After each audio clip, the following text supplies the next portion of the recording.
Hello, KMMU, Main Street Media, Utah. This is Talk with John, and we are live. Um, now, normally, the key phrase is normally. I start at 4 o'clock. In fact, I was on this computer ready to go, but for whatever reason, we couldn't get my guest on, and I don't want to say who it was. Actually, if you let me put it this way, you follow me on Twitter, which I should say technical difficulties happened today, shall we say. I'm going to quote technical issues. Just starting show now. And yes, I type slow.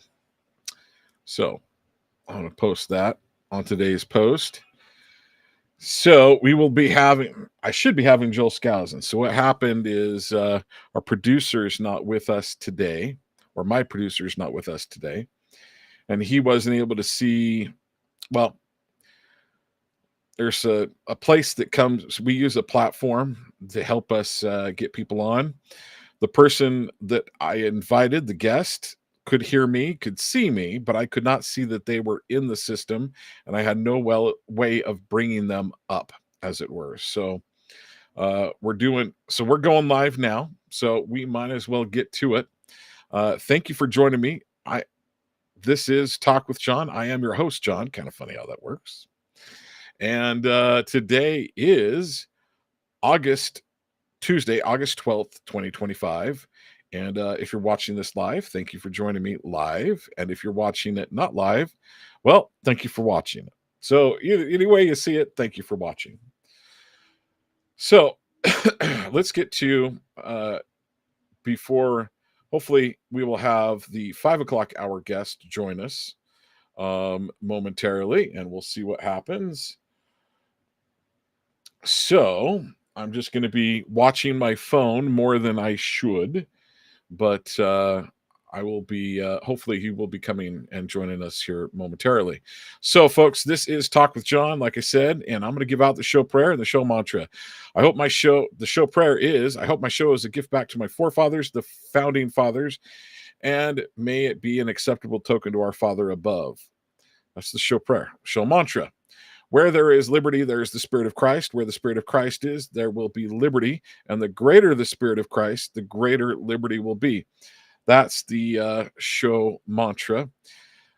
I must admit, I don't follow that every moment of the day, and I don't follow that all the time. But when it comes to doing this show, I really try to follow that mantra. And frankly, I know I fall short from time. I know I fall short, but it is the goal. So I want to bring up a couple headlines.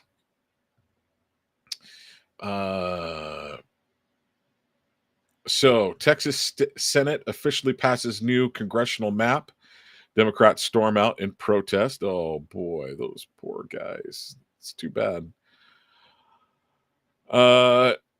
It's kind of funny. I even on the K-Talk radio side, I had a caller call in one time and try to, from the left's perspective, far leftist, well, maybe not, yeah, pretty far left, and someone who liked to be a troll. And he called in and he said, well, don't you think Utah's gerrymandering the state?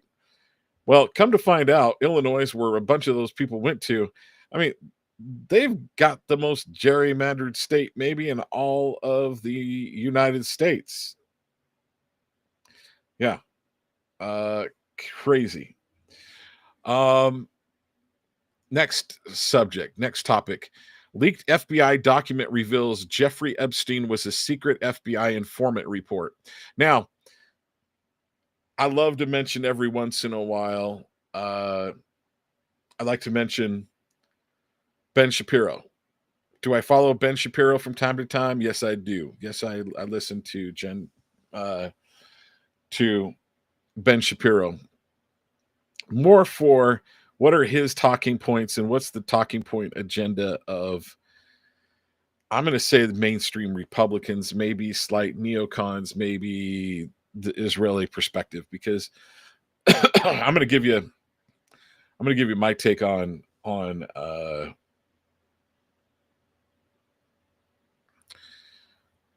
I'm going to give you my take, and I'm going to, well, first of all, I'm going to text Joel.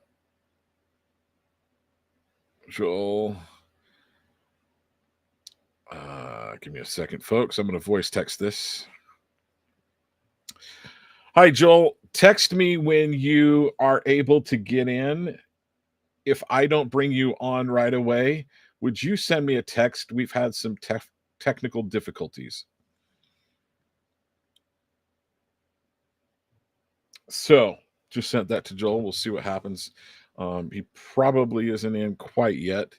But so my guess is, boy, this is a very nuanced take. There's a lot of thought behind this, a lot of background behind this, and I probably ought to get into it another time. But my suspicion is Ben Shapiro is either a Mossad agent.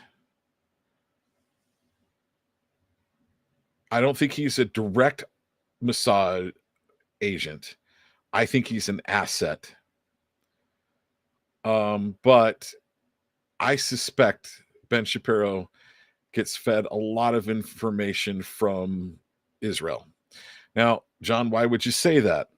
Well, Ben Shapiro, no question, he's extremely intelligent. He's probably, in the top, maybe even in the higher than the top 1% of the people in the United States when it comes to intelligence. Really extremely intelligent, really extremely smart. And that's one of the groups that much smarter than me. Let me be clear, much smarter than me. And that's one of the things that intelligence agencies will do is they will find these very intelligent people and they will pursue them. How does intelligence agencies work? They don't, much of the time, someone who works for the CIA is not directly on the CIA payroll, so they can deny that person works for the CIA. Same thing with Mossad, same thing with MI6 and any of those other groups. They will have cookie cutter companies that wind up paying them. They will have people that will give them money. And Ben Shapiro went from just being a kid in high school who was very smart, who got into college very early, and is very knowledgeable, and went from having like no platform to having people give him millions, if not hundreds of millions of dollars to start his the Daily Wire. Now, obviously, he's proved his mettle through many iterations and many stories. Okay, so Joel Skousen is joining us, so I'll kind of pretty much finish up with this. Ben Shapiro and that ilk say, no way was Jeffrey Epstein, listen to Kash Patel, listen to Dan Bongino when they say Jeffrey Epstein didn't kill himself and also didn't, what would be the proper term? He wasn't an asset of Israel. He wasn't in intelligence. Well, I find that very interesting when leaked FBI document reveals Jeffrey Epstein was a secret FBI informant. My guess is he was an informant for a lot. Israel, MI6, CIA, FBI, probably other people, other countries had hooks in them to him too. So the bottom line is, why would he be an FBI informant if he wasn't running the black book that we think and doing many of the things that we thought he was doing? I'm just going to say that. I'm throw that out as a question. And Joel, real quickly, I'm just running over a couple headlines and I'll finish up and we'll get right to you. Um, President Trump threatens to federalize DC over out of control crime after Doge team member Big Balls was severely beaten by a gang while defending a woman. And then the last one, Democrat Socialists of America panel says they want to abolish the family, perform abortions in churches. Can we say the Moloch? Sacrificing babies to Moloch? Yeah. Okay, so just a couple thoughts that I wanted to mention out there. Joel Skousen, I've got him on, and he'll be joining me right now. I'll be bringing him up, and I just want to say a big shout out and thank you to Joel Skousen for joining us, because the bottom line is, folks, he doesn't have to be here. It is one of the more watched shows that we have. Typically, we have hundreds and hundreds of views of every show. Well, I don't think we've had a show that hasn't had more than, or hasn't had less than several hundred views. So bottom line is, Joel, thank you for joining us. Joel is a economic and general think tank connoisseur, just general genius, in my opinion. I've been listening to, yeah, Joel, it's true. I've been listening to Joel since in the 2000s with Tom Drashall on K-Talk. I always wanted to listen to the World Affairs Brief when Tom would read it and have Joel on. So I really appreciate Joel's insight. So, folks, let me go over some of the topics. Well, first of all, before I do any more, he is the editor and founder of the World Affairs Brief, political commentator by trade, been in DC, everywhere from DC to Utah politics, but it has a focus on the worldwide politics and the machinations of the powers that be. And one of his, probably, in my opinion, the thing that I think of Joel the most is listen to the voice of conscience. And that is one of the most important things that I think he shares. So, Joel, any thoughts real quickly before we get into it? Don't feel like you have to comment on anything that I mentioned, because that was not necessarily in the email that I sent you of topics. But no, the Jeffrey Epstein affair won't go away, and it really is a futile thing to talk about which particular intelligence agency he worked for. He was really working for the deep state in general. And so everyone associated with the deep state, the Israeli Mossad, MI6, Australian intelligence, everybody in the Five Eyes is, in fact, German intelligence is related to the deep state. It has its tentacles everywhere. It's the deep state, by the way, is the enforcement arm and the dirty tricks arm, the assassination squad of the larger globalist conspiracy. So they are tied and they're related. And the globalist conspiracy is worldwide, at least within the Western world.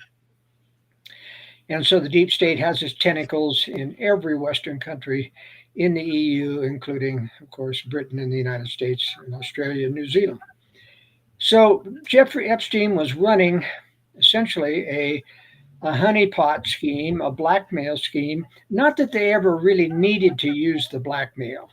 It isn't that they took pictures of their sexual liaisons at the island or at his Manhattan apartment and showed it to them and tried to, no, these are willing participants. These are already corrupt people. The blackmail is just a backup in case anybody gets cold feet, anybody wants to blow the whistle, then they pull out the blackmail. But it was all archived. The DOJ has it. They've got reams of hard drives, and now they claim it's just generic pornography. Now, there's no way that Jeffrey Epstein, with access to all of these women and girls and everyone that was brought to him and that he recruited in the island, would need to watch generic pornography. He was making his own pornographic films of the elite, and he was working for the deep state. And, it has the entire imprint of someone who's got the deep state. One, immunity from prosecution. Too good to be true, rags to riches story.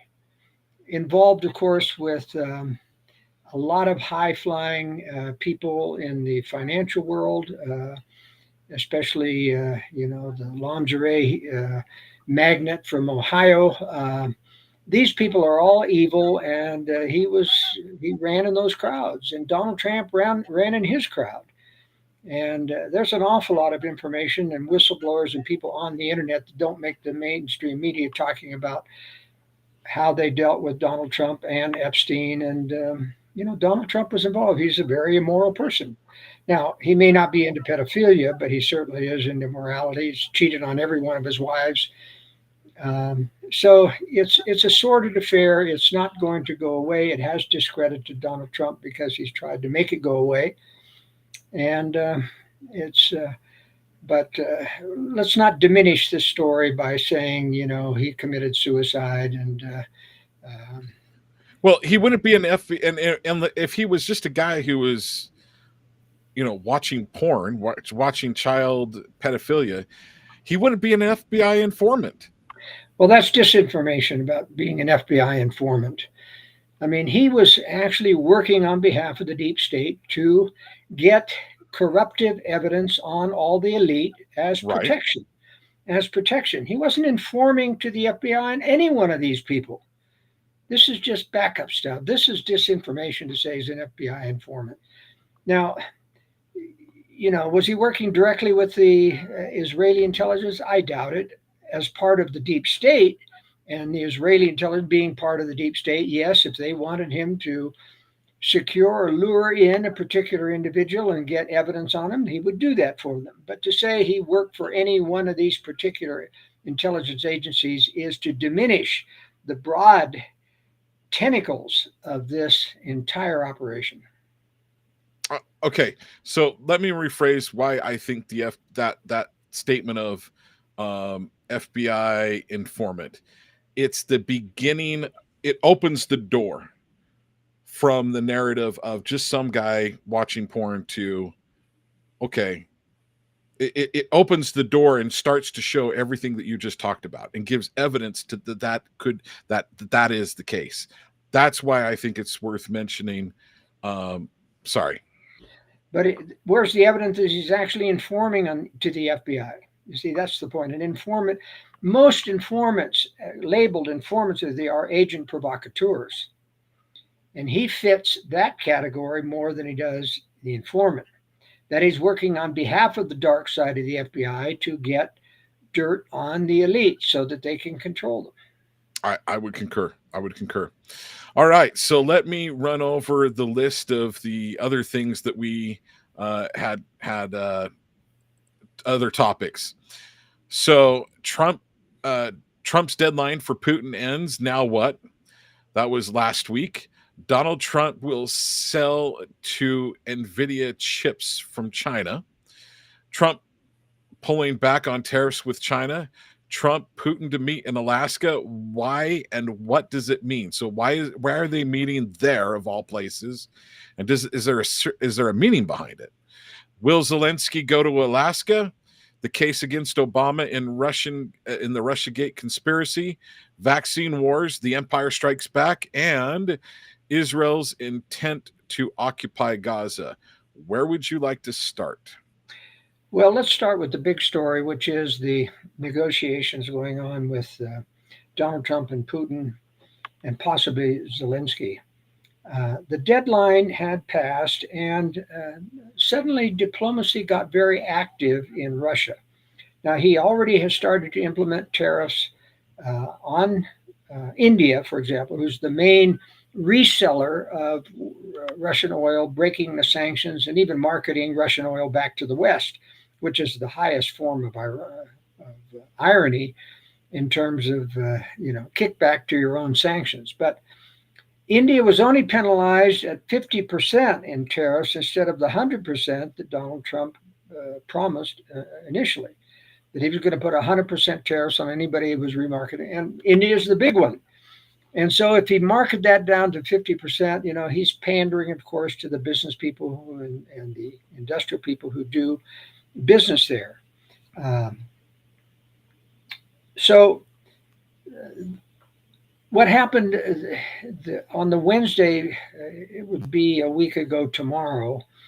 Donald or Vladimir Putin came out in front of a large group of Russian officials and said that if you give us all of the four oblasts or districts, Russian speaking districts, even the ones that we haven't conquered, even the areas of those oblasts or districts that we have not conquered, I'll have an immediate ceasefire.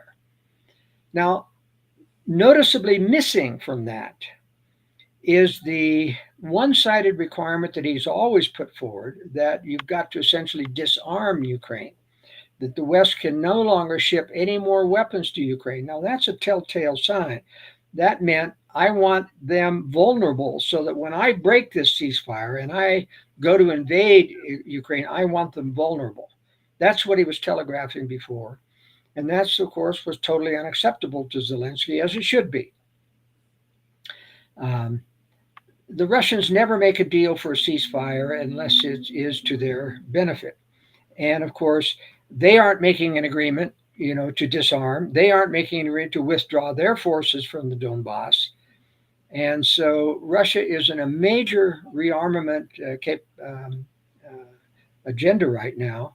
Their factories are running at full blast, building missiles and drones and other things and artillery shells. And so they are building for a future war. This is clearly. I want to say that they're building at 3 times the rate of all of NATO, including the United States.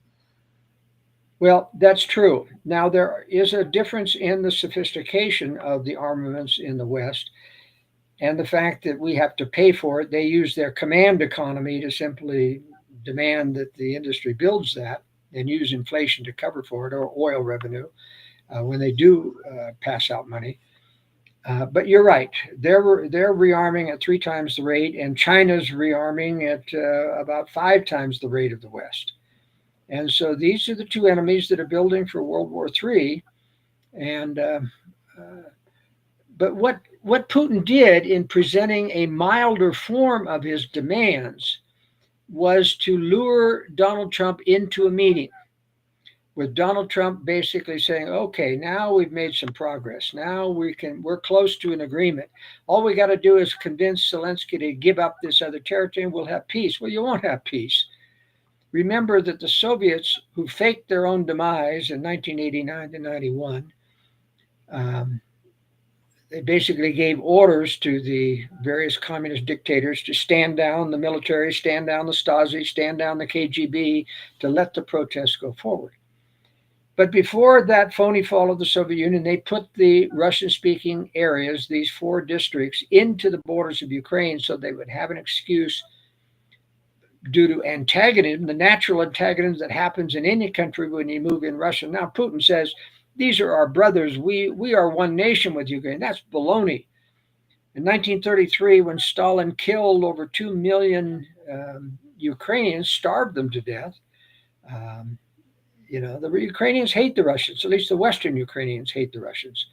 There's no way that they feel a brotherhood to this. And so they put the conflict into the borders of Ukraine so they have a reason to attack. And that conflict started off in 2014 when the communist president of Ukraine faked his own coup, taking lessons right from the phony fall of the Soviet Union. Viktor Yanukovych, the communist president of Ukraine, faked his own demise. Now, our stupid media and many of our conservatives believe that that this was a Western coup, that they overthrew a legitimately elected president. But in fact, the West did fund the protest with a few $1 million. There were a total of $5 billion for all of Eastern Europe in terms of the democracy movement. A lot of that goes to corruption, by the way. But only a few $1 million went to the protesters to give them food and supplies and to support them. But the only reason that they won in February of 2014 is that the president, actually working through the president of the parliament, who was a communist, ordered the Berkut, the riot police, to stand down, just like in the phony fall, where the Stasi and the KGB stood down.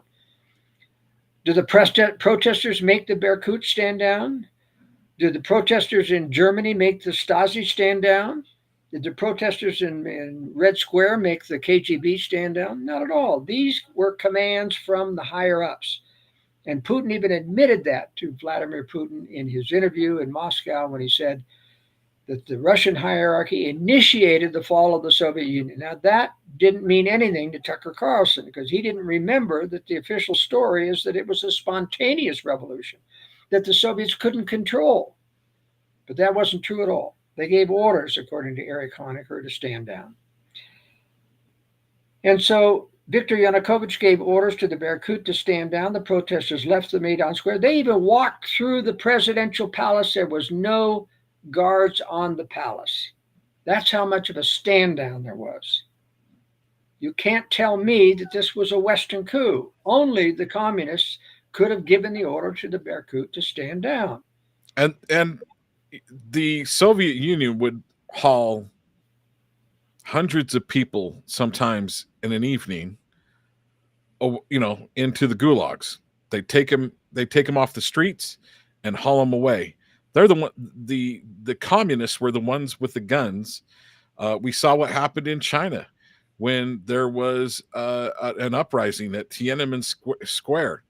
Yeah, for a short period of time, you had some military that didn't want to, go against the people, but they brought in other units from way outside that territory, and they had no problem doing it. That's exactly what they would have done.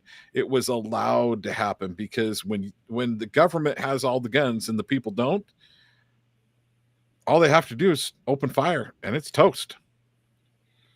Well, that's right. And, the Ukrainian protesters weren't armed. So why was Yanukovych fleeing for his life? Against who?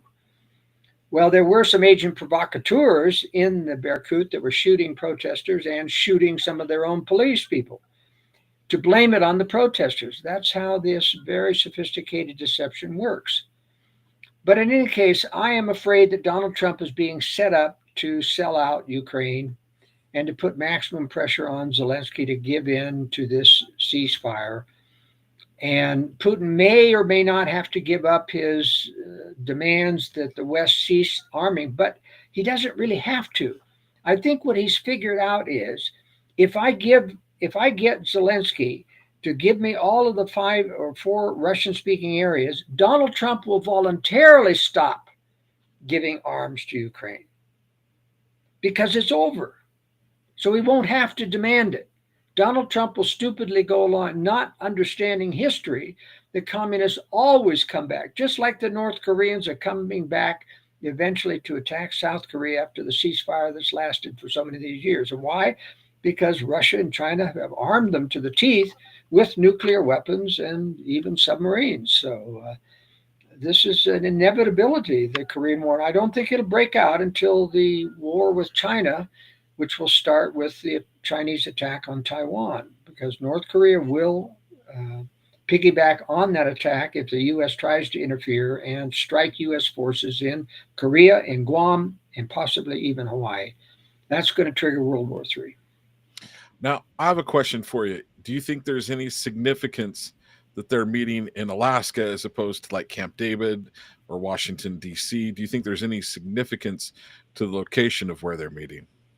Well, it's because Putin had suggested that they meet in the United Arab Emirates, and Putin and Russia and Trump didn't want to go there. That's too far away, and so they compromised on Alaska. But that was the reason it was, an Arab location before Arab ally of Putin.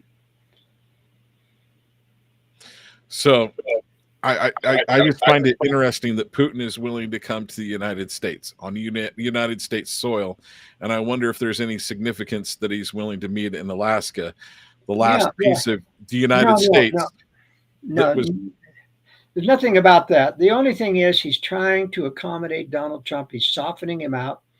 He's going for the kill, and the kill is against Ukraine, and he's going to get Donald Trump to sign a deal that's going to appear to Donald Trump to be a win, and Donald Trump will voluntarily cut off aid to Ukraine. And then a year, maybe 2 years from now, we'll have it all over again. And this time it'll be a massive invasion, and it won't fail. Okay, so here's a comment that I hear very often on people on the conservative side of the aisle. One of the reasons why they say, well, Ukraine should be willing to give up the Donbass region and so forth is, hey, at one time it was part of Russia. There's a piece of me that goes, you know, what do when you allow a country to break off from you, as what happened with Wait a the minute. What did you say? Who broke off from who? well, they didn't. Okay, they didn't break off. No, They let him Stalin and go. Lenin put them into the borders of Ukraine. It Okay, was the yes. So Soviets who did it, not the West. They didn't break away from Russia. right, Stalin let him go. Okay, so Stalin gave it away. He didn't let them go. He forced them into the borders of Ukraine. They didn't want to be in Ukraine. Okay, but my point is once it becomes national boundaries, isn't that a nation?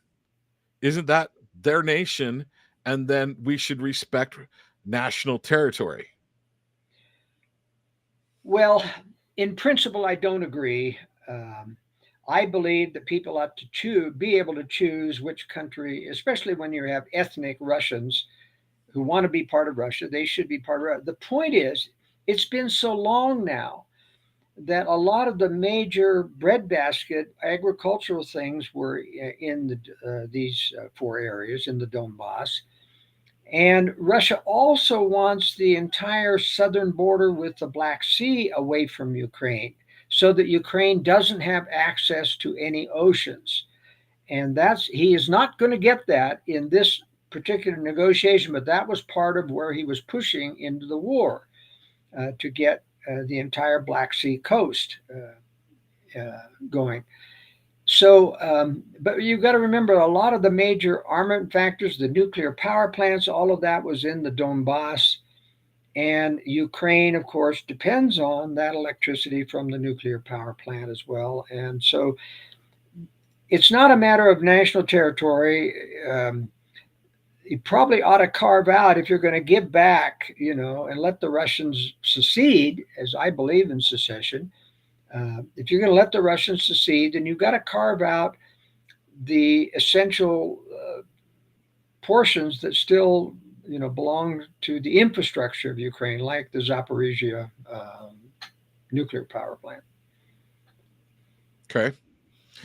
Anything else that you want to cover on Trump and Putin and Zelensky before we go on to some other topics?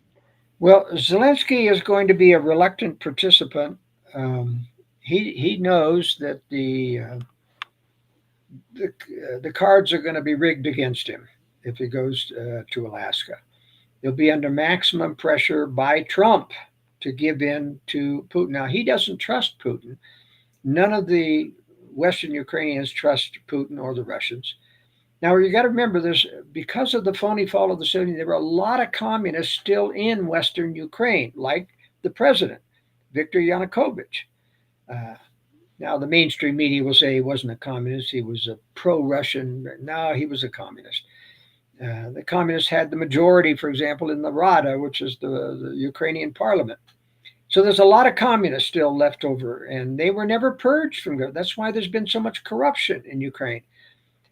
Communist regimes are notoriously corrupt, and that corruption continued even after Ukraine became, quote, free, as like the Burisma and all that. And most of the presidents before Yanukovych were Russian puppets, like Timoshenko, who also became corrupt. They campaigned as a Ukrainian nationalist, like Pietro Poroshenko that followed Yanukovych. They campaigned as a Ukrainian nationalist, but they're lying.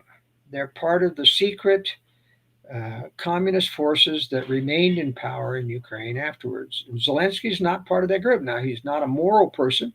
I don't know if there's any real moral leaders anywhere around the world anymore. But the point is, he is not a phony Ukrainian nationalist. He really is a nationalist, and he's fighting to try to retain Ukraine as an independent nation. Now, Ukraine is also, or Putin is also demanding, of course, that Ukraine not join NATO.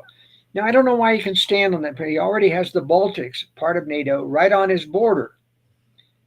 And but it's just an excuse that makes sense to Western conservatives who think, yeah, he shouldn't have NATO on his border because they don't know. They don't know that the Baltics are right on his border already. That excuse is as phony as a $3 bill. So um, Zelensky is going to have his arms twisted, and Trump will use the cutoff of arms to make sure he buys into this. I mean, what Trump's Trump card is with Zelensky, and I'm afraid he's going to use it. Trump is all about wanting to brag about, I got a deal, I've made a peace, I'm going to be a Nobel Prize winner and all of this, and they may well give it to him. The Nobel Prize people are part of the globalist conglomerate. They always give peace prizes to phony uh, peacemakers like Obama and other people. Correct. Well, I would say Trump's done a little bit more to earn. If Trump gets the Nobel Peace Prize, he's done a little bit more to earn it than Obama did, because Obama No, walked in and no. got How can he earn? How can he earn it? There is no peace possible in the Middle East. There's no peace possible with Russia and China. Anybody who claims that you got a peace deal with these people or even with North Korea is just not hasn't waited long enough for history to prove them wrong. There's nothing that Donald Trump has done with Iran or Israel or Gaza or Russia or Ukraine that merits peace. It's not, because the only way to have peace with vicious communist tyrants is to prepare for war.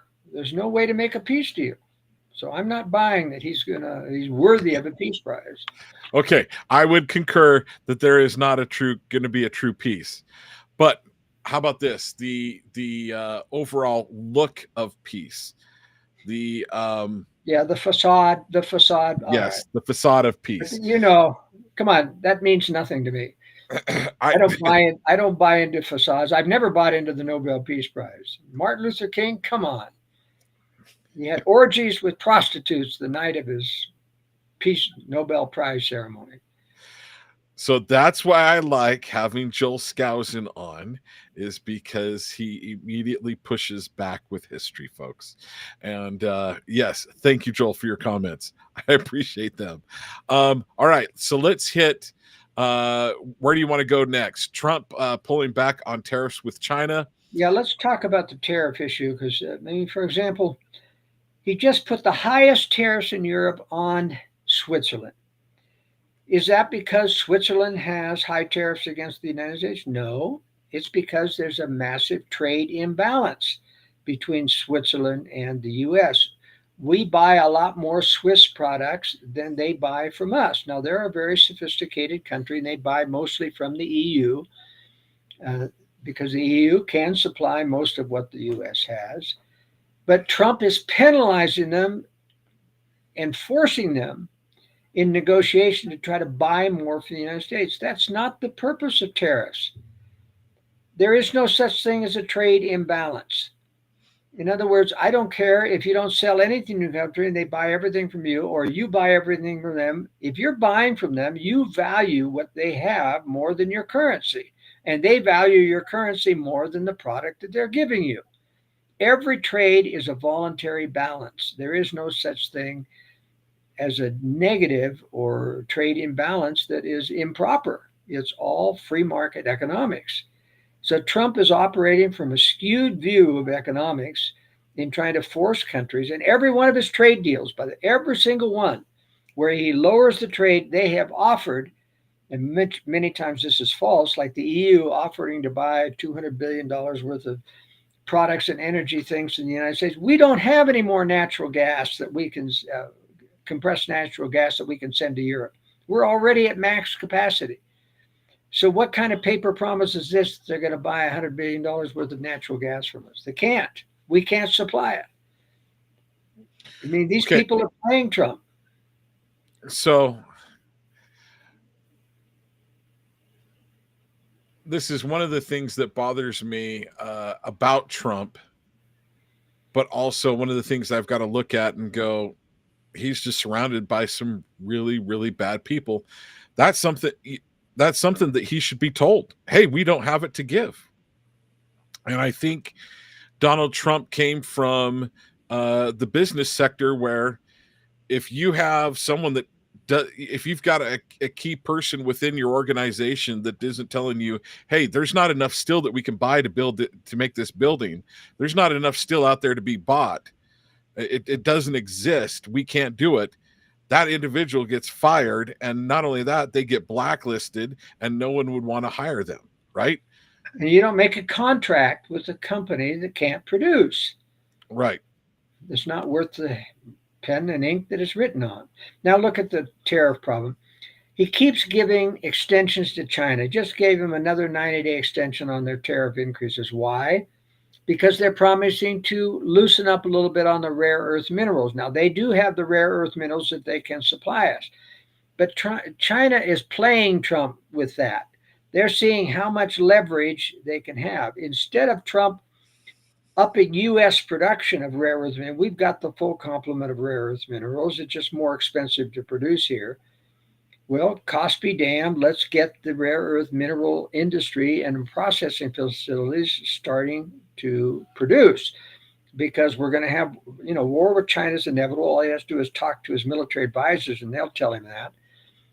But he keeps giving in, like he just gave in NVIDIA chip AI, the most powerful AI chip in the world is made by NVIDIA. And he just authorized exporting that technology to China. Now, China is using AI for every nefarious purpose to gain, more leverage against the United States and to spy on us. And to give them the NVIDIA chips is just unconscionable. But this is part of Trump's making a deal, thinking that he can get more rare earth minerals if he gives them. I'm sure China was saying, look, if you want us to dribble out rare earth minerals to you, fine. But if you want a big shipment, you got to give us NVIDIA chips. And I think that's what happened behind the scene. You see, Donald Trump doesn't understand what an existential enemy is. He started out as president thinking he was good friends with Putin. Well, how could you ever be good friends if you knew that the Soviet Union had faked their own demise and was fooling the West? And he was playing conservatives by playing Christian and playing as if he's anti-woke so that he can gain leverage on the Republicans to cut aid to Ukraine. I mean, Putin's not dumb. Very, very smart, evil tyrant. But the conservatives are still convinced, after the phony war on terror, that anything the neocons and the deep state are against must be innocent. And so it's just not true when you're talking about Russia and China. The globalists have built Russia and China as enemies, and now they're turning against them. And conservatives cannot countenance that the mainstream media can tell them the truth. But prior to every war, the mainstream media and the globalists switch side. They start attacking the real enemy. And if conservatives would wake up, they'd realize historically that's always happened. They were in favor of Hitler in Britain, etc., until the war, and then they turned against him and to be on the right side of the war. So, this deception is not black and white. It's very, very sophisticated. And conservatives need to study their conspiratorial history to understand how they built up these enemies and then why they turn against them right before the war starts. Do they give them incentives to turn against? So my thought is the globalists wanted Russia and China to turn against the West. That was part of the whole their whole. No, they didn't need to want them to turn. They've always been anti-West. It's in their political DNA. They hate the West. They've always been playing. Everything else is a deception. So it isn't that the globalists wanted to turn them against. Now, what the globalists do is hand them the provocations and the excuses. Okay, that's a much better way of saying it, Joel, than the way I was saying it. They built them up so then they could turn and become their own power group to go against the West. Well, they've always been their own power group against the West. They've just given them the material to become militarily lethal and existential against us. Now, part of the provocations was number one, if I could see the phony fall of the Soviet Union as it was happening, so could the globalists. They didn't say a thing. They didn't call them on the fact. They knew from intercepting telephone calls that Moscow gave orders to Erich Honecker to stand down the Stasi and let the student protests in Leipzig go forward. They knew all of that. They knew, that they put, the Russian people into Ukraine, and they put the Russian people into the Baltics because the Baltics were next after Ukraine. And they will still be in the future next if, in fact, World War III doesn't overtake events prior to them trying to take the Baltics. But it's very important to people to understand how communism really works. But the West not only didn't blow the whistle on the phony fall, they gave them the aid and trade that the phony fall was intended to get. So the Western oil companies rebuilt the entire oil industry in Russia, and that's why Russia is a major oil producer today. We, dismantled all their biological weapons and cleaned up after it, costing billions of dollars. We built them a new nuclear warhead refurbishing plant so that we could refurbish their warheads from their SS-18 Satans, which we dismantled for them and disposed of, and gave them back the warheads. Talk about stupid. We gave them the ball bearing technology to MIRV their missiles so they could have more than one warhead on missiles. We've just done so much for them. But after the phony fall of the Soviet, not only did they not blow the whistle, they signed an agreement, or they made a verbal agreement. It wasn't an actual signed one, that they would not expand NATO 1 inch toward the east. And they violated that. That was a purposeful provocation, you see. But of course, remember when Ukraine gave up, they built most of the nuclear weapons and nuclear missiles for the Soviet Union. And when they gave all of that up, the US and Russia signed an agreement that they would both guarantee the territorial integrity of Ukraine. So why aren't conservatives complaining about breaking that agreement? But there's been a lot going on in terms of provocation, including, the funding of protests. That was done on purpose, of course, to give the communists a chance to say, you're interfering with our elections. There weren't any free or fair elections in Ukraine before that. It's the only reason communists got elected. Not because of, they have a majority, which they do not in Ukraine. Anyway. So we want to make sure we don't want to give them these chips. The counter thought is we're not giving them so what I've been hearing on the news is we're not giving them the most technical, high-tech chips. We're giving like the next step down for the NVIDIA chips. And the reason why we're trying to do that is because they're already copying those chips and producing their own. We're just they want NVIDIA to make the money. What is your comment to that? I don't think it's true. From what I've been told, it's the top level chip. That's why there's a controversy about it. Now, they're always developing new chips, but this is a powerful, powerful chip. And we have no business giving this kind of technology to a military competitor. Okay, I would concur. When I heard about this, I was like, ooh, this is not good. Not good at all. Let's talk about the case against Obama in the Russiagate conspiracy. Does it go all the way up to Obama? How and what should we do about it if it does involve Obama?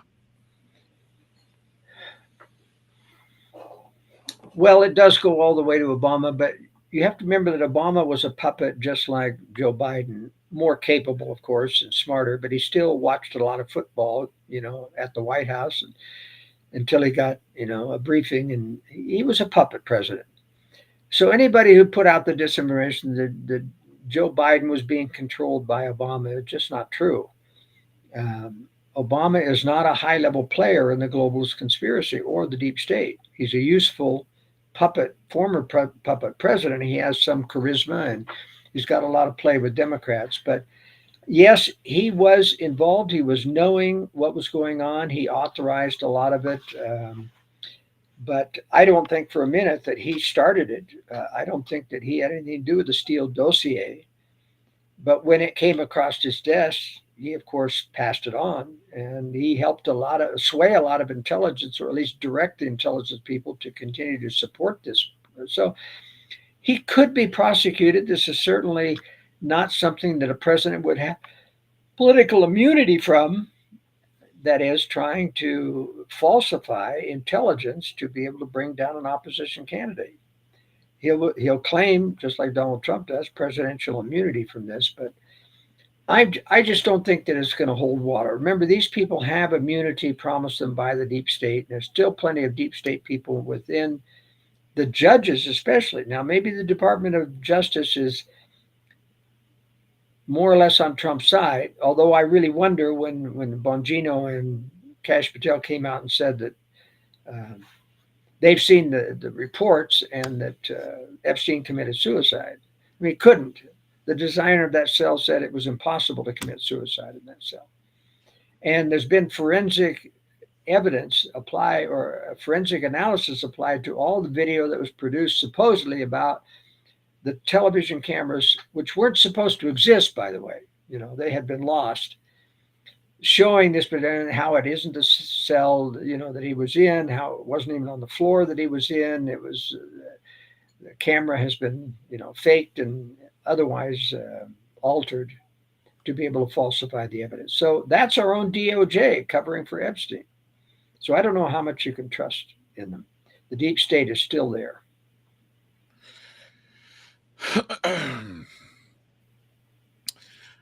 So my question to you is, what should we hope can be done, or do you think that this is just going to be a whole nothing burger and wind up disappearing into the ether? Yeah, I just don't think that there's going to be enough to prosecute him. It's just going to be very unpopular to prosecute a former president like that. Uh, I just don't think it's going to. What about the people underneath him that were involved in this and carrying it out? Well, they have immunity too, and you know, if the DOJ attempts something, I don't think the judges are going to back it up. You know, the judges are where the buck stops, and there's enough deep state judges. I think they have the vast majority of the higher level judges in the United States, and you know, you take people like John Roberts and Brett Kavanaugh, who are deep state but are conservative, but until they get that phone call in the night telling them to change their ruling or take a certain position, then they do it because they've been deep state. They've been involved in cover-ups before. Do you think? Oh, what's her name? The newest Amy justice, Coney Amy Barrett. Coney Barrett. Yes. Yeah. Do you think she's deep state, or do you think? No, I don't think she's deep state. She's just totally mainstream. Never gone up against government or never ruled against government or the big corporations. Right. So I think she's very malleable from a mainstream perspective. I don't think there's no evidence that I've found that she is deep state. They don't need her to be. If you can manipulate someone like Donald Trump, I mean, people keep saying Donald Trump's deep state and conservatives are fooled, but that's just, you know, the deep state doesn't use a person as how should I say, unsophisticated, who can't control his mouth as much as Donald Trump.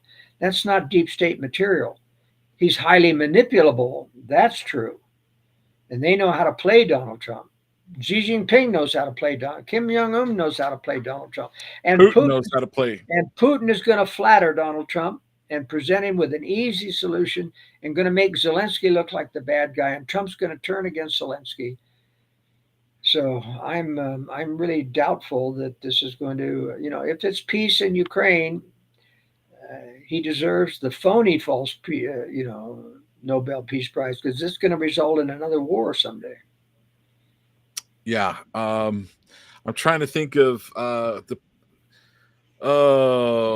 was over in Asia. There's a president and premier that just came together on a peace agreement that are saying that they're going to nominate Donald Trump for Yeah, it was in what, Myanmar or something like that. Myanmar, yeah, Myanmar, and was it Myanmar and Cambodia or something like that? Yes, right. And they would say they're nominating them because he arranged a peace deal. Well, I don't know. Cambodia and Laos have been communist for many years, and they want to, they want to play the Vietnam role. They're still a communist in Vietnam, but they're playing the free market role, and they're getting lots of trade with the United States and building up as a future enemy. That I so wouldn't play that game. that is my when you said they're playing Donald Trump's ego. That was the thought that came to my mind. Is exactly that. All right, let's hit. We've got things left, and we're at like 5:52. Vaccine wars, and your headline to that, your subheadline was "The Empire Strikes Back," and Israel's intent to occupy Gaza. Which one do you want to hit first? Well, let's talk about Gaza and Israel. The vaccine stories of, there's some wins by JFK and some losses where the FDA, ends up firing a very good anti-vaccine doctor and and Trump goes along with it. I mean, boy, the loss of this one doctor at the FDA, because all the big boys, the big money people get Donald Trump, and he went head to head and overruled RFK and got rid of a very, very good doctor at the FDA. But in other things, RFK has done some good jobs. But, the problem in Gaza is that Israel is intending now to fully occupy and take over Gaza. Um, and I wonder why they pulled off this, or they allowed this intifada to happen on October 7th by pulling out 60 or 80% of the defense brigade from that area, by shutting down the electronic monitoring of the fence, and I just published in the World Affairs Brief how another whistleblower came out and said they had a stand down order, that they were going to stand down and not respond to anything that happened on the fence until 9 a.m. And of course, the invasion had happened by 9 a.m. And so, one more evidence that Israel allowed this to happen. And of course, the excuse that Netanyahu gave was that I want to destroy Hamas. And of course, you have to allow them to invade if you're going to have an excuse to go after and destroy. But I said at the time, it's impossible to destroy Hamas. You're going to kill so many civilians that you'll raise more opposition afterwards that'll reconstitute Hamas. So apparently, what Netanyahu wasn't going after wasn't just removing Hamas, was to evacuate the Gazans and the Hamas radicals and get them out of Gaza and take over the territory permanently. And Donald Trump's going to go along with that, make it into a resort community, but you got to remove the Palestinians if you're going to do that. And that looks like what Netanyahu is trying to do now, is to get the Israeli people used to the fact that we're going to occupy. Now, there's no way, and they said we're not going to deal with Hamas or the Palestinian Authority, meaning we're going to run Gaza. How do you think that's going to work out over the next 10 years? Well, first of all, I don't know where the money's going to come by to rebuild Gaza. The dollar is already in trouble because of, the high level of inflation to keep this economic bubble inflated in the United States, let alone trying to, rebuild with trillions of dollars the Gaza, which is, and think of the international outrage when you try to displace all of those 2 million plus remaining Palestinians in Gaza to other countries. The other countries don't want them. They're radicalized Hamas type supporters. So I just don't know how he's going to pull it off. And then the world would be subsumed by the Third World War that's coming. Anybody who's thinking about 10 and 15-year plans is crazy, knowing that war with Russia and China is going to happen probably by the end of this decade. Could be as early as 2027, a year and a half from now, but certainly by the end of this decade or shortly thereafter. So anybody who's making 15-year, 20-year plans, it's on a fool's paradise. We're headed for a real existential change in the world with World War III, and I'm not sure we'll ever recover from it.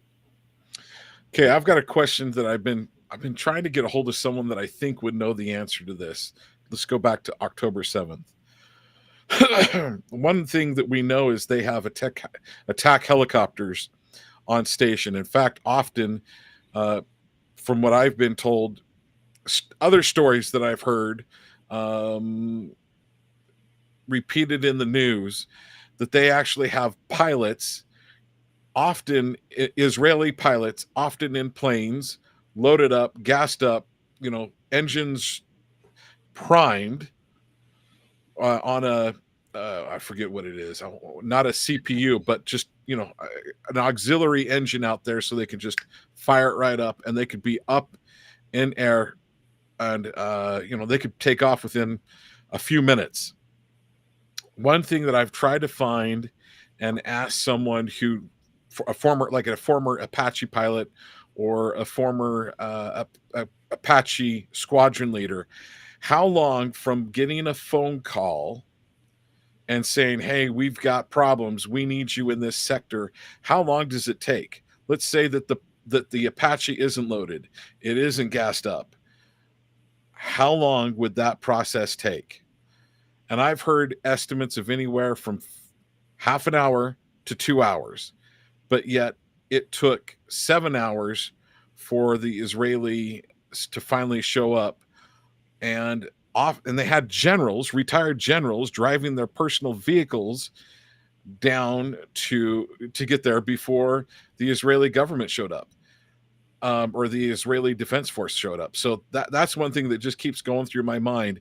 It doesn't take long to get an attack helicopter in air.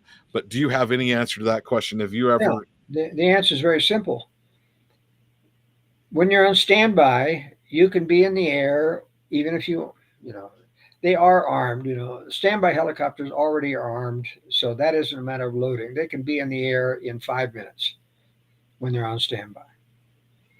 But they weren't there. That's the answer. They were moved up to the West Bank, halfway up to Israel. That's why they were 7 hours away. Now, it doesn't take 7 hours to fly down there. And that was part of the delay, the political delay of responding to this thing.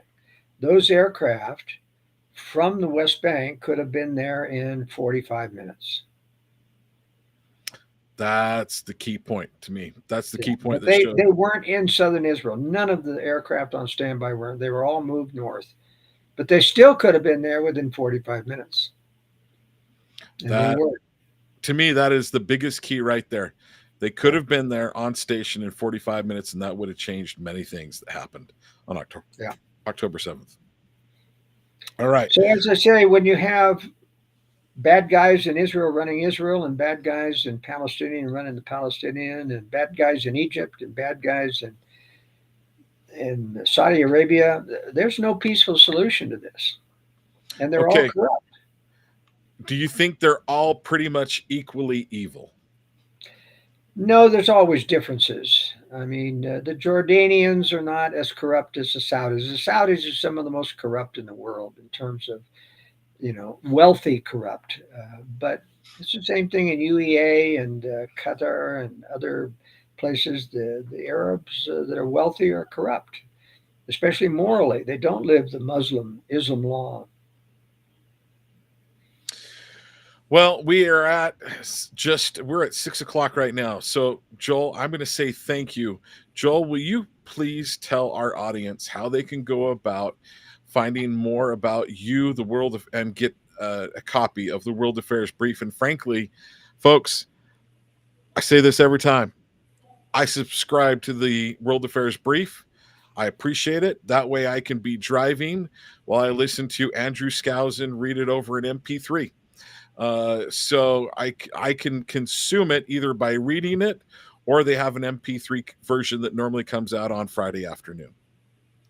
Well, the World Affairs Brief is showcased at worldaffairsbrief.com. And on the left-hand side, you've got a little link that says request a sample. If you click on that, you get the options on how to subscribe and the current brief.